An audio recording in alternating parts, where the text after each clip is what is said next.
कुरोकी, जो ओइता प्रांत के एक पुराने सराय में रात में मरम्मत का काम कर रहा था, उसे मालकिन ने एक सख्त चेतावनी दी थी, स्टोर रूम से दूर रहना, बिल्कुल। मगर जैसे जैसे वो काम करता रहा, स्टोर रूम से एक धड़धड़ाने की आवाज़ आने लगी। आवाज़ दिन ब दिन तेज़ होती गई, औजार अपने आप हिलने लगे, और फिर एक आवाज़, जो बार बार दोहरा रही थी।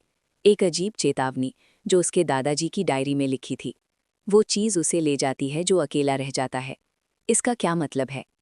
मुझे लगता है मैं शायद किसी अजीब काम वाली जगह पर हूँ। कोई मेरी बात सुनेगा? इस थ्रेड का टाइटल देखकर हंसी छूट गई। क्या हुआ? तो जल्दी से पूरी बात बता। अभी मैं ओइटा प्रांत में एक पहाड़ के नीचे बने पुराने हॉट स्प्रिंग सराय में मरम्मत का काम कर रहा हूँ। ये एक पुराना सराय है जो 50 साल से भी पहले बना था। वो अभी भी चालू है, इसलिए काम सिर्फ रात में होता है। साइट पर बस मैं और एक उम्र में बड़े आदमी, सासाकी सान है। और ये आदमी बहुत बड़ा सिरदर्द है। वो बहुत तजुर्बेकार है, लेकिन हमेशा मुझसे हुक्म चलाने वाले लहजे में बात करता है। उसका तकिया कलाम है, कितनी बार कहना पड़ेगा, तुम किसी काम के नहीं हो, और कभी कभी तो वो मेरे नमस्ते का जवाब भी नहीं देता।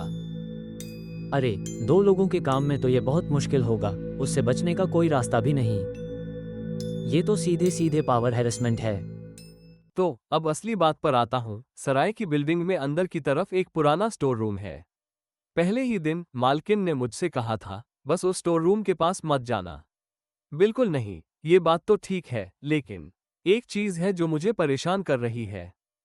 वो मालकिन, उसे मेरा सरनेम शुरू से ही पता था, मेरे अपना परिचय देने से भी पहले। खैर, हो सकता है उसे कंस्ट्रक्शन के कागजों से पता चल गया हो। अरे, उसे कॉन्ट्रैक्टर का नाम पहले से पता होगा ही। तुम ज्यादा सोच रहे हो। उसका ये कहना कि स्टोर रूम के पास मत जाना ज्यादा अजीब है। तुमने वजह पूछी थी? नहीं, वैसा माहौल ही नहीं था कि मैं कुछ पूछ पाता। मालकिन सीधा मेरे चेहरे पर घूर रही थी और फिर एकदम सपाट चेहरे से ये बात कही। और हाँ, ये कुछ दिन पहले शुरू हुआ, लेकिन मुझे स्टोर रूम की तरफ से एक हल्की सी आवाज आ रही है, जैसे कोई कुछ खटखटा रहा हो। मुझे अगले दिन भी वो आवाज सुनाई दी, और उसके अगले दिन भी। आवाज दिन ब दिन तेज होती जा रही है, और अभी कुछ देर पहले एक जोरदार धड़ाम की आवाज आई जिससे मेरा सिर टकरा गया और मैं घुटनों के बल गिर पड़ा। आवाज का तेज होना यकीनन अच्छी बात नहीं है। अगर पुराना सराय है तो कहीं ये सिर्फ पाइप या हॉट स्प्रिंग की आवाज तो नहीं? काश ये पाइप की ही आवाज हो। जैसे ही मैं उठने की कोशिश कर रहा था, मेरी जेब से मेरा काम का नोटपैड गिर गया। उसे उठाते ही पता नहीं क्यों मुझे अपने दादाजी की याद आ गई। तुम्हारे दादाजी? अचानक से क्यों? पिछले महीने मैं अपने दादाजी की दूसरी बरसी के लिए घर गया था, और जब मैं एक अलमारी के पीछे की सफाई कर रहा था, तो मुझे एक पुरानी काम की डायरी मिली। लगता है मेरे दादाजी अपनी जवानी में यहीं कहीं सिविल इंजीनियर हुआ करते थे। डायरी में उनके काम की जगहों का पूरा ब्यौरा था, लेकिन एक पन्ना ऐसा था जहां बीच में ही लिखावट अचानक से बहुत बिगड़ गई थी। वो हिस्सा मुझे कुछ ज्यादा ही अजीब लगा। उस पन्ने पर यह लिखा था, पहाड़ के नीचे उस खोखली जगह के पास मत जाना। अगर कुछ दिखे तो कभी अकेले मत रहना। वो उन्हें ले जाता है जो अकेले रह जाते हैं। वो उन्हें ले जाता है जो अकेले रह जाते हैं। कौन? ये तो बहुत डरावना है। एक मिनट, क्या ये सच में एक डायरी में लिखा था? लगता है डिमेंशिया था। कुछ बूढ़े लोग ऐसी चीजें लिखने लगते हैं। डिमेंशिया नहीं है। लिखावट खराब थी, लेकिन बात साफ साफ समझ आ रही थी। और फिर डायरी के बिल्कुल आखिर में बस एक और लाइन लिखी थी। उसमें लिखा था, उम्मीद है यह मेरी पीढ़ी पर ही खत्म हो जाए। पहाड़ के नीचे की खोखली जगह। कहीं यह वही रायोकन तो नहीं जहां तुम अभी हो? तुम्हारे कहने तक तो मेरा ध्यान ही नहीं गया था। सच में यह वही जगह है। रुको, डायरी में रखा पुल का ब्लूप्रिंट। ये तो रायोकन से ठीक पहले वाले पत्थर के पुल जैसा ही है। उसका आकार, रेलिंग की जगह, सब कुछ हूबहू मिलता है। मेरे दादाजी ने यहाँ काम किया था। अरे वाह, ये सिर्फ एक इत्तेफाक तो नहीं हो सकता। मेरे तो रोंगटे खड़े हो गए। कहीं तुम पर कोई श्राप तो नहीं है? उसके दादाजी की पुरानी डायरी में लिखी पहाड़ के नीचे की खोखली जगह, वो कोई और नहीं बल्कि वही रायोकन था जहां कुरोकी अब ठहरा हुआ था। थोड़ी देर पहले मैंने सासाकी सान को इस बारे में बताया, और वो मुझ पर चिल्ला पड़े। अगर बकवास करने का टाइम है तो हाथ चलाओ। तुम्हारी वजह से हमें हर रात ओवरटाइम करना पड़ रहा है। तुम्हें तो बहुत ही बुरा को वकर मिला है। ये तो दिल तोड़ने वाली बात है। मैं तो पहले ही दिन नौकरी छोड़ देता। लेकिन एक बार उस आदमी ने चुपचाप मेरे हाथ में कॉफी का एक कैन थमा दिया था, गर्म वाला। ऐसे ही पल तो चीज़ों को और मुश्किल बना देते हैं। वो उस तरह का आदमी है जिससे तुम पूरी तरह नफरत भी नहीं कर सकते। 2 दिन बाद थ्रेड के मालिक ने फिर से पोस्ट किया। तब से मुझे हर रात स्टोर रूम की तरफ से एक आवाज सुनाई दे रही है। मुझे लगता है ये सिर्फ मेरा वहम नहीं था। स्टोर रूम के पास से गीली मिट्टी जैसी एक गंदी बदबू भी आने लगी है। और तो और मेरे औजार अपनी जगह से हटाए जा रहे हैं। पुट्टी नाइफ, जो मुझे पक्का याद है कि मैंने कल कहीं और रखा था, वो आज फर्श पर पड़ा था।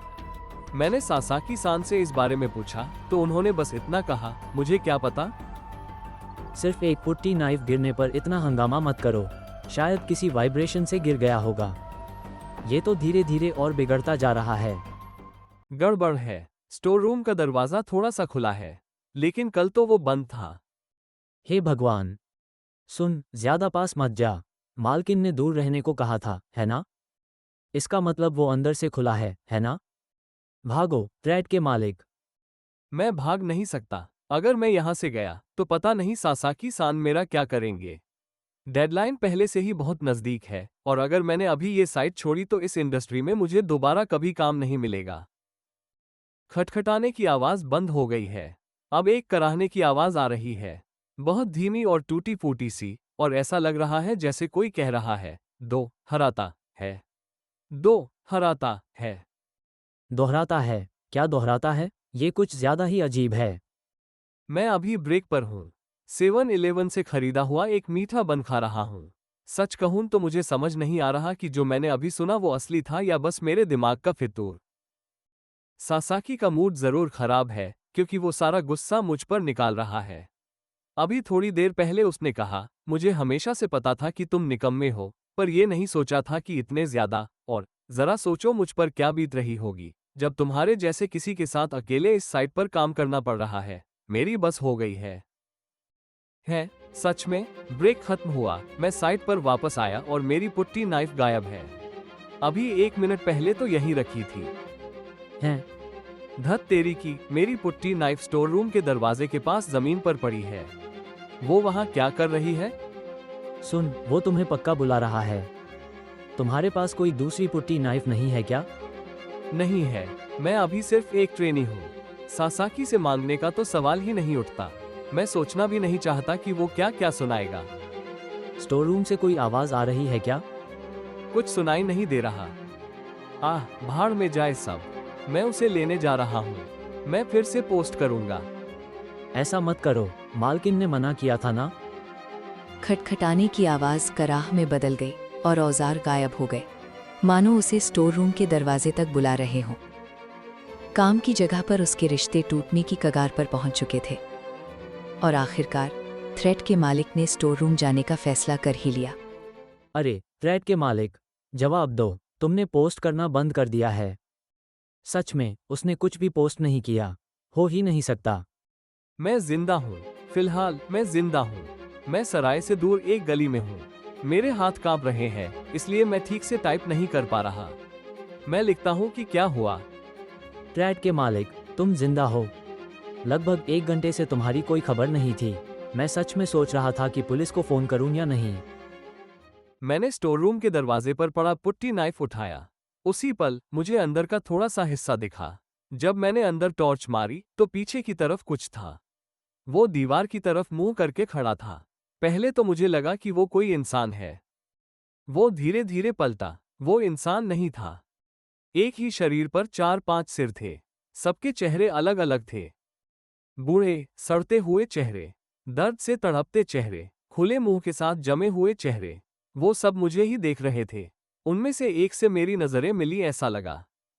हैं? कई सारे सिर? ये क्या बकवास है? उसका मुंह हिला। उसने कहा, दो हराता है। मैंने भागने की कोशिश की। ठीक तभी सासाकी सान मेरे पीछे थे। उन्हें जरूर कुछ गड़बड़ लगी होगी और वो स्टोर रूम आ गए होंगे। लेकिन जब उन्होंने पीछे उसे देखा तो वो एकदम जम गए। वो हिल भी नहीं पा रहे थे। मैं सासाकी सान को वहीं जमा हुआ छोड़कर अकेले भाग गया। मुझे लगा कि उनकी आवाज सुनाई दी, लेकिन मैंने पलटकर नहीं देखा। भागते हुए मैं यही सोचता रहा कि मैं सासाकी सान को पीछे छोड़कर क्यों भाग आया। वो हिल नहीं पा रहे थे। मुझे उन्हें वहां से निकालना चाहिए था। मैंने ऐसा क्यों किया? तुम सासाकी सान को पीछे छोड़कर भाग आए। पुलिस को फोन करो, सासाकी लापता है ना? अगर मैं पुलिस को फोन कर भी दूं, तो उन्हें समझाऊंगा कैसे? ट्रैड के मालिक, तुम्हें चोट तो नहीं लगी? मुझे कोई बड़ी चोट तो नहीं लगी है, पर मेरे दाहिने हाथ के अंगूठे का नाखून काला पड़ गया है। ये क्या बला है? थ्रेड के मालिक ने भी वही फैसला किया था जो उसके दादाजी ने किया था। बस उसे अभी इस बात का एहसास नहीं था। मैंने अभी अपनी दादी को फोन किया। मैंने उन्हें सब कुछ बता दिया, मेरे दादाजी की डायरी के बारे में और जो कुछ मैंने उस स्टोर रूम में देखा उसके बारे में भी। एक लंबी खामोशी के बाद उन्होंने बस इतना कहा, यहाँ के शिंतो पुजारी के पास जाओ। दादी को सुनकर कोई हैरानी नहीं हुई लग रही है। क्या उन्हें पता था? शिंतो पुजारी, मतलब वो चाहती हैं कि तुम अपना शुद्धिकरण करवाओ? उनके कहे मुताबिक मैं शिंतो पुजारी के पास शुद्धिकरण के लिए गया। शिंतो पुजारी ने कहा, ये किसी भूत प्रेत के साय का मामला नहीं है। उन्होंने कहा कि ये खून के रिश्ते का मामला है। जब मेरी दादी ने ये सुना तो उन्होंने कहा, मुझे पता था। और फिर उन्होंने बोलना शुरू किया, जैसे उन्होंने हिम्मत जुटाई हो। मैं संक्षेप में बताता हूँ। लगता है जब मेरे दादाजी जवान थे तब उनके साथ भी किसी दूसरी जगह पर कुछ ऐसा ही हुआ था। उन्होंने किसी अंधेरी जगह पर कुछ अजीब देखा था और वो अपने एक साथी को पीछे छोड़ आए थे। यहाँ के लोग उस चीज को बहुत पहले से ओकिबितो पीछे छूट गया कहते हैं। ये सिर्फ मेरे दादाजी और मेरे साथ ही नहीं हुआ है। पता चला है कि मेरे दादाजी के पिता और उनके भी पिता सबके साथ यही हुआ था। क्यों होता है ये कोई नहीं जानता। ये बस दोहराता है। सदियों से यही कहा जाता रहा है। क्या ट्रैड के मालिक के पापा के साथ ये नहीं हुआ? अरे, ये मत पूछो। मुझे बताया गया था कि जब मैं छोटा था तब मेरे पापा की मौत एक बीमारी से हो गई थी। सॉरी, पूछने के लिए माफी चाहता हूँ। थ्रेड पर खामोशी छा गई और फिर 1 महीना बीत गया। काफी टाइम हो गया। तब से बहुत कुछ हो चुका है। उस रात के बाद से मैं सासाकी सान से संपर्क नहीं कर पाया हूँ। उन लोगों ने सराय और स्टोर रूम के अंदर तलाशी ली, पर वो नहीं मिले। अरे, तुम जिंदा हो। मुझे तुम्हारी चिंता हो रही थी। वो नहीं मिले? मजाक तो नहीं कर रहे? मैंने अपनी नौकरी छोड़ दी और अपना शहर भी छोड़ दिया। मेरे दाहिने हाथ के अंगूठे का नाखून अभी भी काला है। कभी कभी जिस नए अपार्टमेंट में मैं आया हूँ वहां भी मुझे देर रात टक टक की आवाज सुनाई देती है। मैं बस यही मानना चाहता हूँ कि ये हवा से हिलने वाली वेंटिलेशन की जाली की आवाज है। तुमने अपना शहर छोड़ दिया है। खैर, मुझे लगता है तुमने सही फैसला किया। मैं अब एक दूसरी कंपनी में ट्रेनी की तरह काम कर रहा हूँ। मुझे बस यही काम आता है।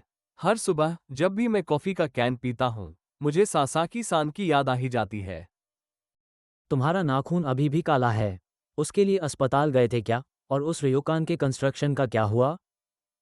पहले तो रयोकान की मालकिन मुझ पर बहुत चिल्लाई, लेकिन जब मैंने उन्हें बताया कि मैंने स्टोर रूम का दरवाजा मसाले से बंद कर दिया है तो उनका गुस्सा शांत हो गया और वो किसी तरह राहत में दिखी। मैं उनसे पूछ नहीं पाया कि क्यों। स्टोर रूम का दरवाजा मसाले से बंद कर दिया गया और वो बिल्कुल दीवार के साथ एक हो गया। अब कोई देखकर बता भी नहीं सकता कि वहां कभी कोई स्टोर रूम था। रुको, तुम्हारे दादाजी का अनुभव तो किसी और जगह पर हुआ था, स्टोर रूम में नहीं, है ना? तो फिर तुमने स्टोर रूम का दरवाज़ा बंद क्यों किया? इसका कोई मतलब भी है? अगर ये ओकिबितों वाली चीज़ उस इलाके का कोई श्राप है तो सिर्फ स्टोर रूम बंद करने से नहीं। रुको, शायद स्टोर रूम को बंद करने की असली वजह यह है कि शांत हो जाओ। अगर ट्रैड के मालिक ने सच में सासाकी के साथ कुछ किया होता तो वो यहाँ इसके बारे में कभी नहीं लिखता। नहीं, उल्टा है। अगर वो पहले इस मॉन्स्टर की कहानी लिखेगा तो ये सासाकी के गायब होने पर उसके लिए एक बहाना बन जाएगा। इससे एक ऐसी कहानी पीछे रह जाएगी जैसे हम पर एक मॉन्स्टर ने हमला किया, मैं बचकर निकल गया और सासाकी लापता है।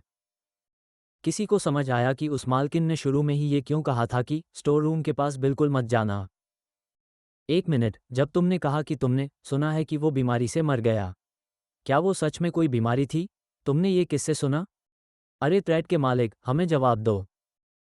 इसके बाद थ्रेड का मालिक कभी वापस नहीं आया। ओइता प्रीफेक्चर के एक पुराने रोयोकान में इंटीरियर का काम करने वाले कुरोकी को अपने दादाजी की डायरी से मिली अकेले मत रहना वाली चेतावनी के बारे में पता था।